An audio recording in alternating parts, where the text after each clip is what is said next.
or if you want to be successful at something, you actually have to be able to see yourself being successful. And that kind of opens up different doors to your mind so that when setbacks do happen or things don't go, the way you think they're going to go, it doesn't deter you from your ultimate goal. Brought to you by the book Power Now, The Art of Getting What You Want, How to Master Your Mind and Love Your Life.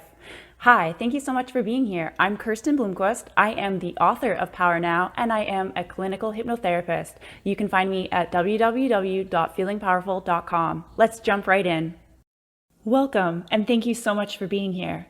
Visualization and manifesting are hot topics right now, especially for people who are determined to get what they want. We are all familiar with the famous story of how Jim Carrey wrote his income goal down, a goal of $10 million, and how he would visualize the lifestyle he wanted, and soon after he signed a deal to earn that exact amount of money in an upcoming movie. Okay, I get it. So that sounds nice if it actually worked that easily. What about those times when you don't get what you want? What happens then? I will be among the first to tell you that those times when you do not get what you want can be a huge blessing in disguise. And we'll get into that in today's episode. But first, allow me to introduce to you Tommy Europe, former CFL player and former TV personality. That's how I became aware of him, by watching his show. Tommy is now an actor, stuntman, and professional trainer. This is just one of the interviews I did while writing my book, Power Now, The Art of Getting What You Want, How to Master Your Mind and Love Your Life. Now let's jump right in. Were there days where you didn't believe in yourself or you felt like giving up? Not believing in yourself, maybe. Giving up, never. We all go through times, like high times, low times, just depending on what's going on with you and your circumstances and the people that surround you. So yeah, there definitely have been days of doubt, but I've never been the type of person to kind of let short-term fluctuations mess up my long-term view. So and it really starts with setting a goal and setting a plan. And in my case, when I do that, I'm usually successful in reaching that goal. And there's been times where I haven't reached my goal, but the spin-off has been even better. So it's just one of those things. You never give up. If your opportunities are always around, you just have to be in the right mental headspace to realize them and recognize them.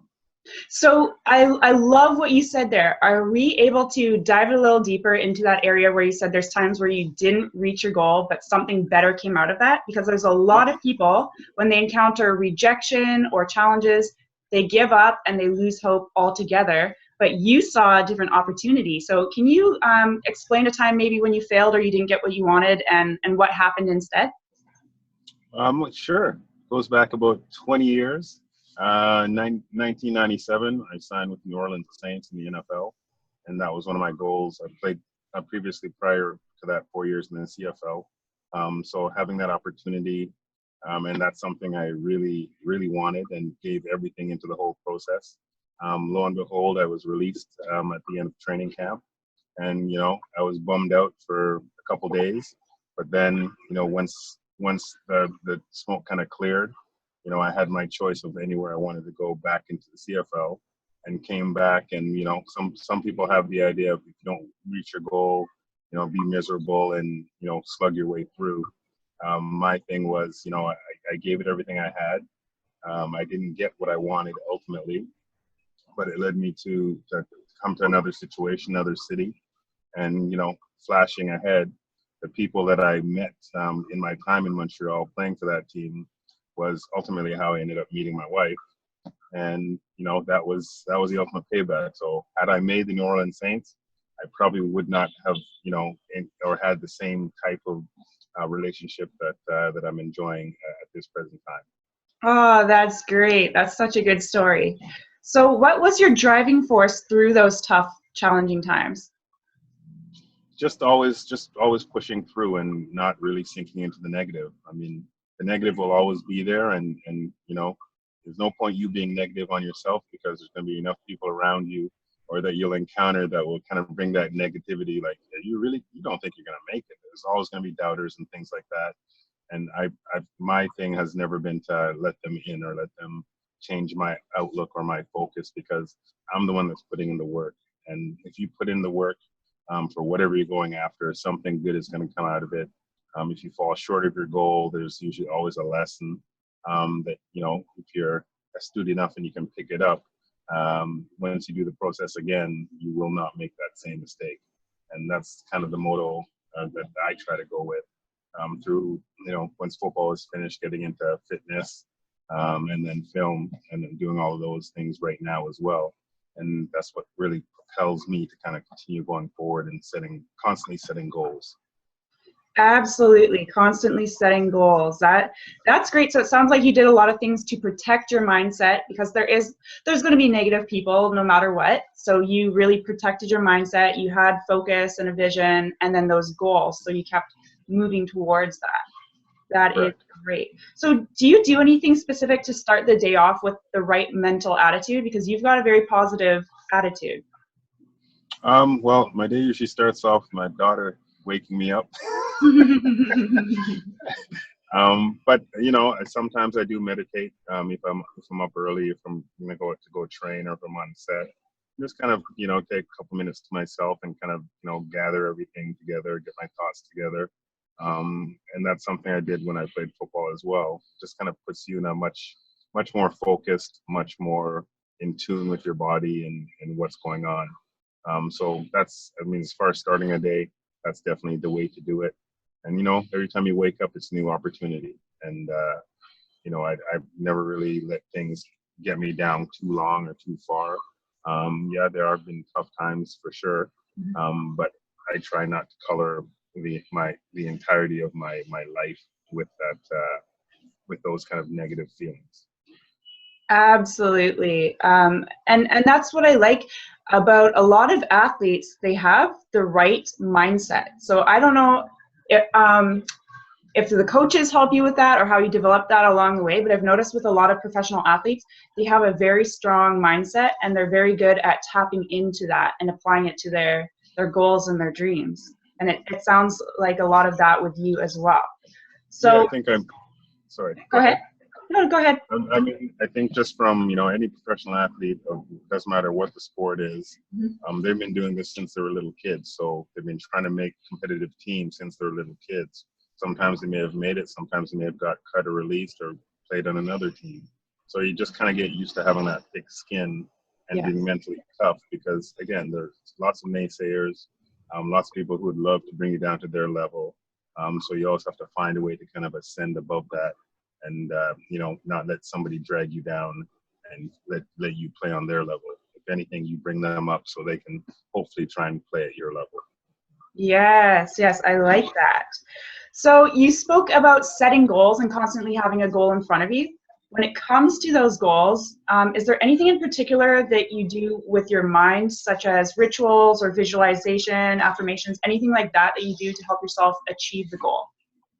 I always visualize. I've done that since I've been playing sports.